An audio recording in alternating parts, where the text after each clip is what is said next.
My pronouns are they, them, or at least that's what I share with people most often, but for this particular meeting, I will come out fully as saying that my pronouns are she, they, him. Now, I don't usually go into that because it becomes a quite interesting, delicate conversation about what it means to be a man, what it means to be a woman. And I get that.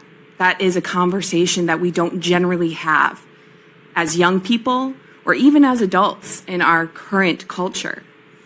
Fair enough. So I will simply say what I told my 60-year-old father, who was also born and raised in the Madison area, like myself. I asked him, do you know what it means to be a man?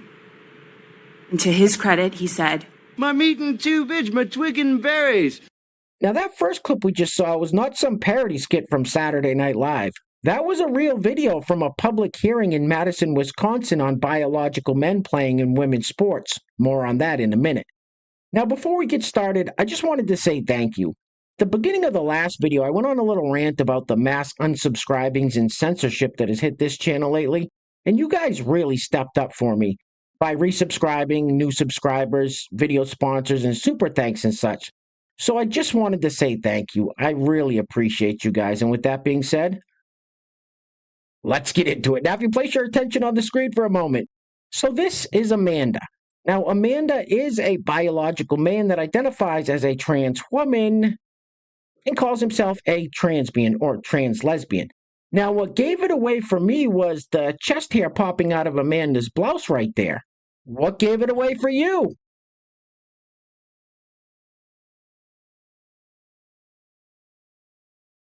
That boy is a P-I-G pig.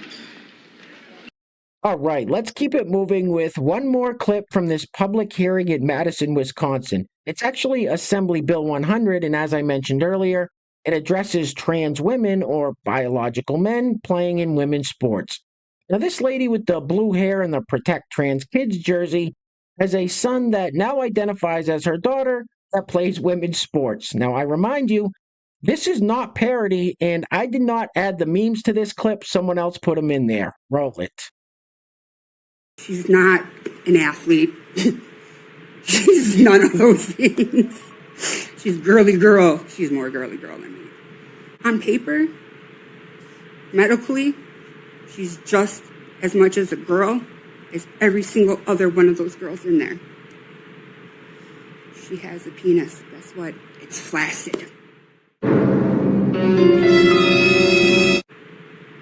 90-something% of the time, it is flaccid. You talk to my daughter, If you could I wrap don't it up, even think please. she's even had an orgasm yet. She's never been with anybody. She's not even interested in it. Big scary predator, she is not. Surely you can't be serious. Remember what I said. That was not a parody skit. Anyway, next up we have this lovely lady who is a walking contradiction.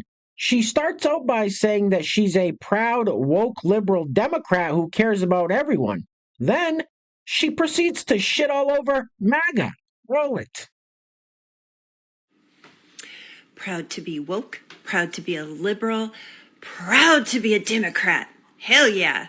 What does that mean? That means that I care about everybody. That means I care about the USA. That means I care about our air. That means I care about our parks, our oceans. That means I care about what is going on.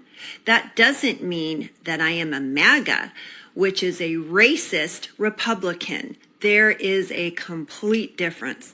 You can be a Republican and you're not a MAGA and you're not a racist piece of shit. But yes, I will always stay woke. I will always be a liberal and I will always care about my country, the United States of America. Yes, I love America. I love what it stands for. I also love our Constitution. You will never break it, rip it, or burn it. You're stuck with it. What the hell did you just say? Proud to be woke, proud to be a liberal, proud to be a Democrat.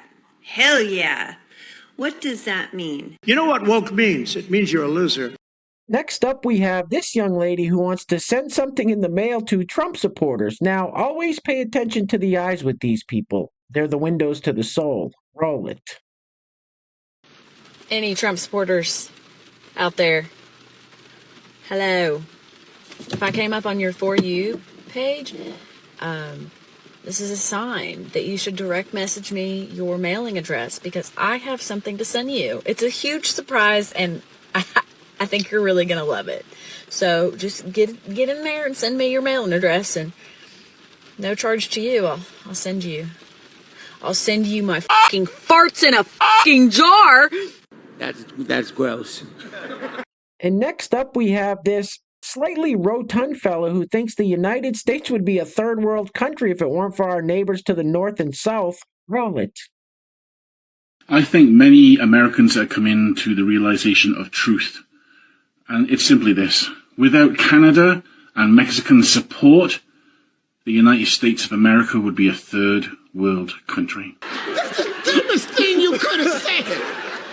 What are you, an idiot?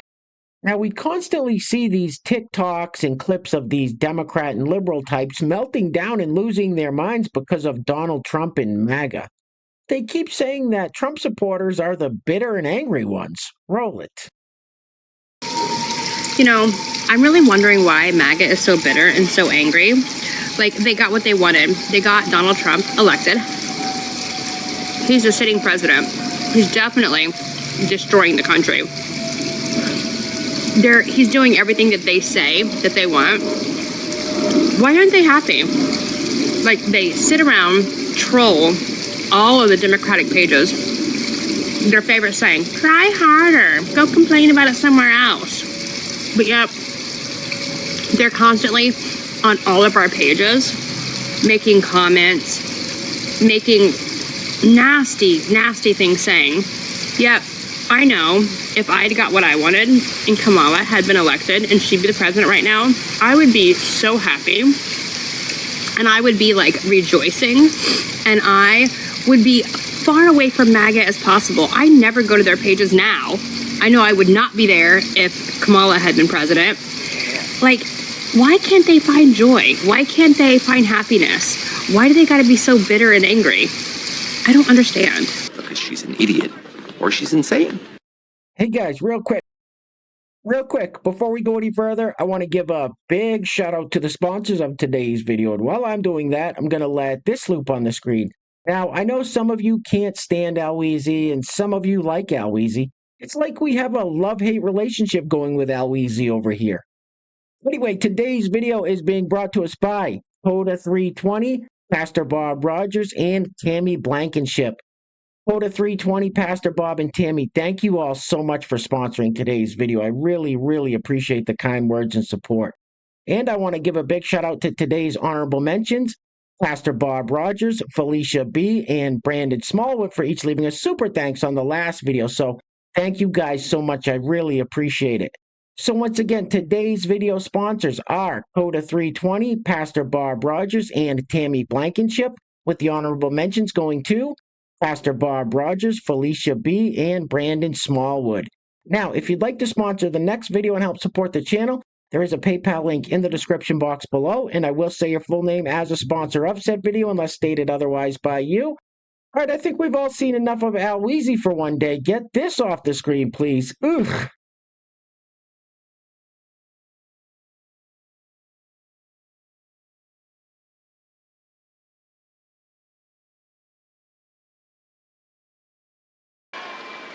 That guy's got a serious weight problem. Go home, start exercising.